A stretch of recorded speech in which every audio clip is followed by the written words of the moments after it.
December 1943, Camp Algona, Minnesota. The temperature had dropped to 28 degrees below zero, and Senior Private First Class Takeshi Yamamoto stood shivering in the formation line with 347 other Japanese prisoners of war who had just arrived from the battles in the Pacific. They wore the same lightweight cotton uniforms they had been captured in, clothing designed for tropical islands, not the brutal winters of the American Midwest. Yamamoto had survived Guadalcanal, the transport ship to California, and the train journey across half a continent. He believed he understood what awaited him. He was about to discover how fundamentally wrong he could be. Before we dive into this story, make sure to subscribe to the channel and tell me in the comments where you're watching from.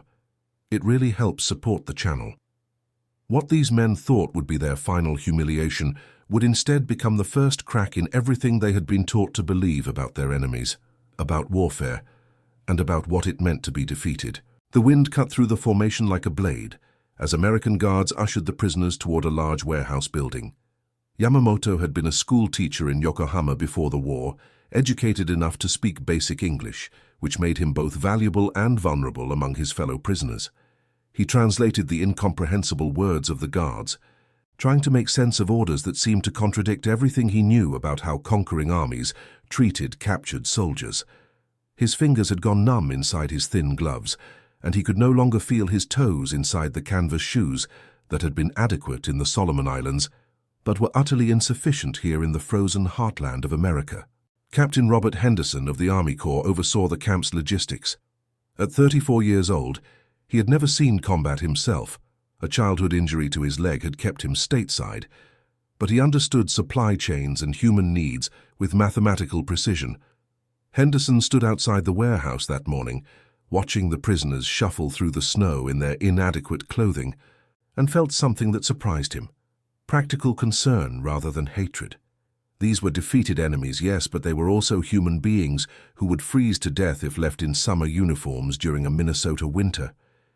He had grown up on a farm not far from here, had seen cattle freeze to death when shelter failed, had learned young that survival in this climate required respect for the cold and preparation against it.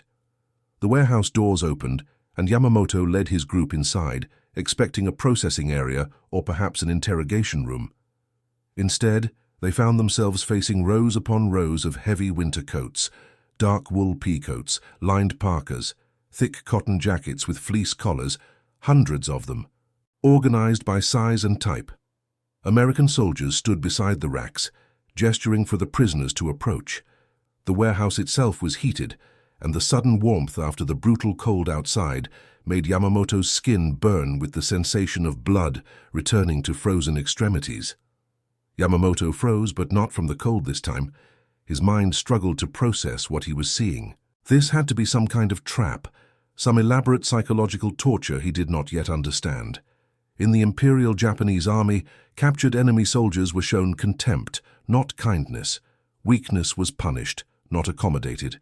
The entire moral framework of his military training insisted that defeated warriors deserved nothing but scorn.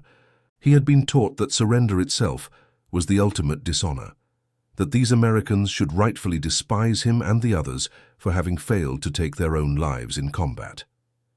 He turned to Private Kenji Tanaka, a fisherman's son from Hokkaido, who stood beside him trembling violently in the cold. Tanaka's teeth chattered so hard he could barely speak, but his eyes held the same confusion and suspicion that Yamamoto felt. Why would the Americans give them coats? What did they want in return? What price would be extracted for this apparent generosity? Lieutenant William Foster, a guard from Wisconsin who had grown up speaking some German with his immigrant grandparents, stepped forward. He had no Japanese language skills, but he understood cold. He had lost a cousin to frostbite during a training exercise in Wyoming, had seen what extreme cold could do to unprepared men. He gestured broadly at the coats, then at the prisoners, then mimicked shivering and pointed outside. The message was clear enough: take a coat or freeze. Still, none of the prisoners moved. Yamamoto felt the weight of his responsibility as translator. He had to understand the American intention before he could advise the others. He spoke in halting English to Lieutenant Foster, asking the question that terrified him: What price would they pay for accepting these coats? Foster looked genuinely puzzled by the question, as if the concept of a price for winter clothing made no sense to him. He called over to Captain Henderson, who walked into the warehouse with his distinctive limping gait. Henderson's face showed something that Yamamoto had not expected to see in a captor's eyes: patience. Henderson explained, through a combination of simple English and hand gestures that Yamamoto struggled to interpret, that the coats were not a gift or a trick. They were standard issue. The Geneva Convention required that prisoners of war be provided with adequate clothing for the climate in which they were held. The temperature was expected to drop even further over the coming weeks, perhaps to 40 degrees below zero on the coldest nights. Men had died of exposure in this region. The coats were simply practical necessity, no different from providing food or shelter. Yamamoto translated this explanation to the group, but he could see that his fellow prisoners did not believe it any more than he did. Private Hideo Saito, a former factory worker from Osaka, spoke up with angry suspicion. He suggested that the Americans were trying to make them complicit in some violation of military honor, that accepting the coats would mark them as collaborators or weaklings. Better to endure the cold with dignity than to accept charity from the enemy. Several men murmured agreement. They had been taught that death before dishonor was not just a slogan, but a sacred duty. They had seen what happened to soldiers who surrendered in the Imperial Japanese military structure. They were dead to their families, erased from records, treated as if they had never existed. Many of these men had tried to take their own lives rather than be captured, only surviving because injuries or circumstances had prevented them from completing that final act of loyalty. Henderson watched this debate unfold among the prisoners with growing concern. He could not understand the words, but he recognized the body language of men refusing help. He spoke quietly to Lieutenant Foster, who nodded and left the warehouse. Minutes later, Foster returned with Staff Sergeant Mary Chen, a Chinese-American nurse who spoke both Mandarin and some Japanese. She was the closest thing to a translator they had available on short notice. Sergeant Chen approached Yamamoto directly. She was 26 years old, the daughter of immigrants who had run a laundry in San Francisco before the war. She had volunteered for military service, partly to prove her loyalty to a country that viewed all Asians with suspicion after Pearl Harbor. She understood, better than the white American officers, what these prisoners were feeling. She had experienced her own version of being viewed as the enemy, though from a different position entirely. She spoke to Yamamoto in careful Japanese, explaining that she understood their confusion. She told them that American military culture operated differently from what they knew. Providing for prisoners' basic needs was not considered weakness or mockery. It was considered obligation. The American soldiers guarding this camp would wear the same kind of winter gear. There was no insult intended in offering the same protection to prisoners. Yamamoto listened, wanting desperately to believe her but unable to shake years of indoctrination. He asked her the question that haunted him most. If they accepted these coats, would they be expected to work for the Americans? Would they be forced to betray their country or provide military intelligence? Sergeant Chen shook her head firmly. She explained that prisoners would be assigned work details. This was standard practice under international law and helped prevent the boredom and despair that led to suicide attempts in POW camps. But the work would be non-military labor, agriculture, road maintenance, forestry, nothing that would aid the American war effort directly against their homeland. The coats were not payment for cooperation, they were simply coats. They kept you alive through winter, that was all. The watershed moment came when Captain Henderson did something unexpected. He walked over to the rack of coats, selected one that looked about his size, and put it on over his own uniform. Then he gestured to his leg, to his position in the rear rather than at the front, and through Sergeant Chen explained that he wore the same coat they were being offered, because this was what people wore in Minnesota winters. Officers, enlisted men, civilians, prisoners, everyone who lived here wore winter coats, or they froze. It was not about honor or shame. It was about survival against a climate that did not care about military rank or national origin or any human concern whatsoever. Something shifted in the warehouse. Private Tanaka, still shivering violently, stepped forward first. He was a practical man, a fisherman who understood that the ocean did not care about honor. It simply was what it was, and you adapted or you drowned. He selected a thick parka and put it on, his face showing relief even as his eyes reflected shame. One by one, the other prisoners followed. Yamamoto found himself choosing a heavy wool peacoat, feeling its weight settle over his shoulders like a burden he had not expected. It was warm. The warmth was immediate and undeniable. And he hated how good it felt, because it complicated everything he thought he knew about capture and defeat. Over the following weeks, the winter coats became symbols of a larger disorientation. The camp at Algona was nothing like what the prisoners had been told to expect from American captivity. They were given 3 meals a day, plain but adequate food that included rice when supplies allowed. They had access to medical care when they fell ill. They were permitted to write letters to family members, though few believed these letters would ever be delivered to Japan. They could form recreational groups, play sports, and organize their own internal cultural activities. Yamamoto found himself assigned to a work detail cutting timber in the surrounding forests. The labor was hard, but no harder than military training had been. What unsettled him was the behavior of the American guards. Lieutenant Foster, who supervised many of the work details, brought thermos bottles of hot coffee on the coldest days and offered them to prisoners and American soldiers alike. He would demonstrate proper axe technique to prisoners who had grown up in cities and had never felled a tree. He treated mistakes with patience rather than violence. Private First Class James McCarthy, a guard from Massachusetts, would share cigarettes with prisoners during breaks, attempting broken conversations through gestures and the few words of English some prisoners knew.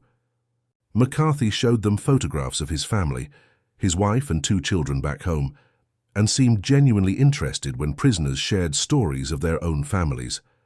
This personal interaction violated every assumption Yamamoto held about how enemies should behave toward each other. The psychological impact was profound.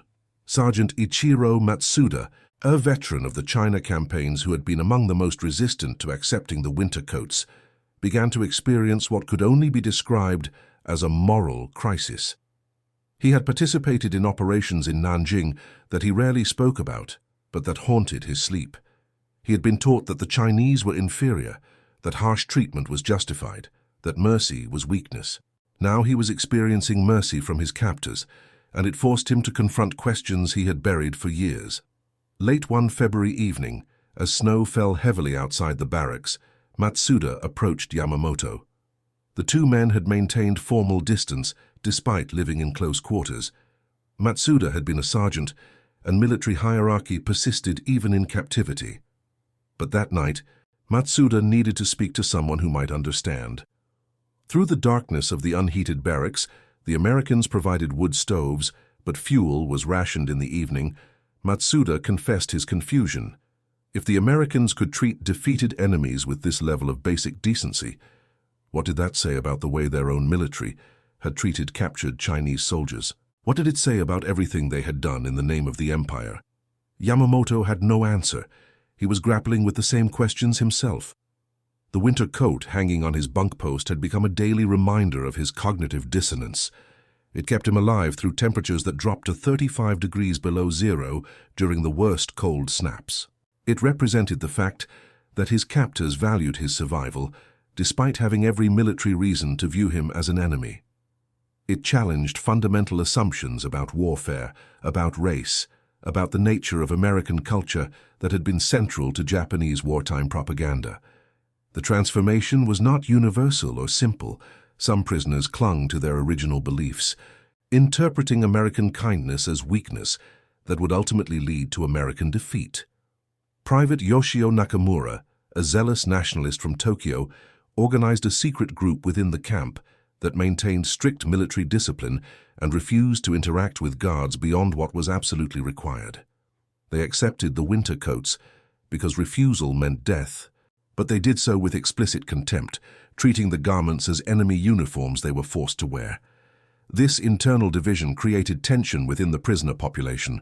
Yamamoto found himself in an impossible middle position, trying to navigate between those who saw American treatment as evidence that perhaps they had been lied to about their enemies, and those who saw any softening of attitude as betrayal of everything their comrades had died for in the Pacific. The breaking point came in April of 1944, when news reached the camp about American victories in the Pacific. The prisoners received this information through American newspapers that were posted on bulletin boards, another policy that seemed designed to break their spirits by showing them their homeland's defeats. But what struck Yamamoto was not the military news itself, but the way it was presented. The American newspapers did not dehumanize their enemies in the way Japanese military communications had portrayed Americans. There were certainly patriotic appeals and harsh language about the conflict, but there was also reporting on Japanese civilian suffering from bombing raids, discussions of post-war reconstruction, debates about occupation policy that assumed the eventual surrender of the empire, rather than the total annihilation of the Japanese people that their own propaganda had promised if they lost. Sergeant Chen brought these newspapers to Yamamoto specifically, asking him to translate them for prisoners who wanted to understand what was being reported. This request itself was remarkable. The Americans were providing their prisoners with information about the war, even when that information was unfavorable to the American narrative in some ways. A particularly detailed article about civilian casualties in a bombing raid on Osaka showed American journalists questioning whether the targeting was militarily necessary or excessively destructive. Yamamoto translated the article for a small group that included Matsuda and several others. The discussion that followed was heated and emotional. Some prisoners accused Yamamoto of mistranslating, refusing to believe that American media would criticize their own military's actions. Others argued that the article was propaganda, designed to make American forces seem more humane than they were. But a few, including Matsuda, fell silent and thoughtful. That night, Matsuda asked Yamamoto a question that would have been unthinkable months earlier. What would they do when the war ended? If they returned to the empire, they would be treated as dead men, as failures who should have taken their own lives rather than surrender. But what else was there? Could they imagine a life outside the military structure and national identity that had defined them? Yamamoto had been thinking about this question since he first put on the winter coat back in December. The coat had been the beginning of a process he had not chosen and could not stop. A gradual recognition that his understanding of the world had been incomplete at best and deliberately falsified at worst. He had been raised to believe that Japanese culture was inherently superior, that other peoples were inferior, that American society was weak and decadent. Yet here he was, alive because supposedly weak Americans had given him the tools to survive a winter that would have taken his life otherwise. The months passed. Spring came to Minnesota, and the winter coats were cleaned and stored away until the following season. The prisoners worked in the fields now, planting crops that would feed both themselves and others. The work was monotonous, but not unbearable. What was unbearable was the growing certainty that the war would not end the way they had been promised it would. By summer of 1944, even the most dedicated believers in ultimate victory were beginning to waver. News of American advances across the Pacific could not be hidden or dismissed. The industrial might that had produced winter coats for 300 prisoners without apparent strain was the same industrial might that was producing ships, aircraft, and weapons at a scale that defied comprehension. Private Tanaka, the fisherman who had been first to accept a coat, made an observation one evening that resonated with many prisoners. He noted that in their camp alone, the Americans had provided winter coats, summer uniforms, boots, medical supplies, food, shelter, and supervision for nearly 400 prisoners. This was considered routine, barely worth commenting on in American military logistics. The casual abundance was more demoralizing than any deliberate cruelty could have been, because it demonstrated the vast gulf in resources between the nations. Captain Henderson, observing the prisoners over those months, kept detailed records of their adaptation. He noted in his official reports that the provision of adequate winter clothing had likely prevented at least 50 deaths in the first winter alone. He noted that prisoners who were treated in accordance with international standards were healthier, more cooperative, and presented fewer security concerns than prisoners who were treated harshly. His reports concluded that basic human decency was not just morally correct, but practically effective. The administrative cost of providing winter coats was negligible compared to the medical costs of treating frostbite and cold-related illnesses, not to mention the moral burden of allowing preventable deaths. Lieutenant Foster, for his part, developed unexpected friendships with several prisoners. His conversations with Yamamoto, conducted in broken English and aided by Sergeant Chen's translations, revealed a man struggling with profound questions about duty, honor, and identity. Foster came to respect Yamamoto's intellectual honesty about his own moral confusion. Here was a man who had believed certain things, fought for those beliefs, and now had to face the possibility that he had been wrong. Foster recognized courage in that struggle, a different kind of courage than battlefield heroism, but courage nonetheless. The war eventually ended in August of 1945, with the Empire's surrender following the devastating attacks on Hiroshima and Nagasaki. The news reached Camp Algona through official channels, and the reaction among prisoners was complex. Relief that the fighting had stopped mixed with shame at defeat, uncertainty about the future, and for many, a strange gratitude toward the Americans who had kept them alive and relatively safe while their homeland burned. Yamamoto stood in the same warehouse where he had first seen the winter coats, now nearly 2 years earlier. The camp was being prepared for the repatriation of prisoners back to the devastated home islands. He thought about the coat that had seemed like mockery in December of 1943, the coat that had kept him alive through 2 brutal winters, the coat that had represented everything confusing and challenging about his captivity. Sergeant Chen found him there preparing her own departure as the military nursing corps was being reorganized for occupation duty. She asked him what he was thinking about. Through their conversations over the months, she had come to understand his particular struggle, the struggle of an educated man who had to confront the difference between what he had been taught and what he had experienced. Yamamoto told her something he had been considering for weeks. He said that the winter coat had been the most dangerous weapon the Americans had used against him, more dangerous than the artillery that had captured him at Guadalcanal. The coat had forced him to recognize the humanity of his enemies, and in recognizing their humanity, he had to question all the dehumanization his own military had practiced. It was easier to hate an enemy who treated you badly. It was harder to hate an enemy who treated you well. Chen understood. She told him that she hoped he would carry that recognition forward, that when he returned to what remained of Japan, he would remember that the choice to treat others humanely was always available, regardless of circumstances. It was not weakness. It was strength of a different kind. The prisoners were shipped back to Japan in late autumn of 1945. Yamamoto returned to find Yokohama largely destroyed by firebombing, his school reduced to ashes, his family scattered across the countryside where they had fled to escape the bombing. The Japan he came back to was defeated, occupied, and beginning the long process of rebuilding not just its cities, but its entire understanding of itself and its place in the world. Many of the former prisoners never spoke about their time in American camps. The stigma of surrender was too great, and post-war Japanese society had little patience for those who had failed to die gloriously. But some, like Yamamoto, carried forward the lessons they had learned in unlikely places like Minnesota.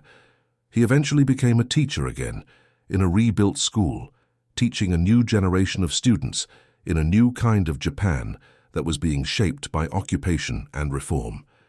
He never mentioned the winter coat explicitly in his classes, but he spoke often about the importance of questioning what you were told, of recognizing humanity in others, of understanding that strength could take many forms. Matsuda, the former sergeant haunted by his actions in China, never returned to Japan. He chose to remain in the United States after the occupation period ended, working in agriculture in California's Central Valley. He told a social worker years later that he could not go back to a place where he would have to face the families of those he had harmed. America, for all its flaws and complications, represented a possibility of starting over that Japan could not offer him. Captain Henderson continued his military service through the Korean conflict before retiring to civilian life in Minnesota. He never considered his management of Camp Algona particularly remarkable. He had simply followed regulations, provided what was necessary, and treated prisoners as human beings rather than abstractions. His detailed reports on POW management contributed to policy discussions about how the United States should handle captured enemy combatants in future conflicts, though those lessons would be imperfectly learned and inconsistently applied over the decades that followed. The winter coats themselves, those hundreds of garments that had sparked such confusion and transformation, were eventually donated to civilian relief organizations after the camp closed in 1946. They kept American civilians warm through harsh winters in the late 1940s and early 1950s, serving their practical purpose without carrying any memory of the symbolic weight they had once represented to the men who had first worn them in confusion and suspicion. The story of Camp Algona represents a small footnote in the vast history of the Second Global Conflict, notable primarily for what did not happen there rather than what did. No riots, no escapes that succeeded, no major incidents of violence or abuse. Just several hundred men surviving winters they were not prepared for, slowly and painfully adjusting their understanding of enemies and of themselves. The winter coats were never intended as psychological warfare or as tools of moral re-education. They were simply coats, practical garments against practical cold. But sometimes the most profound transformations come not from grand gestures or dramatic confrontations, but from small, practical acts of basic human decency that challenge everything we thought we knew about the world and our place in it. And that concludes our story. If you made it this far, please share your thoughts in the comments. What part of this historical account surprised you most? Don't forget to subscribe for more untold stories from World War II and check out the video on screen for another incredible tale from history. Until next time.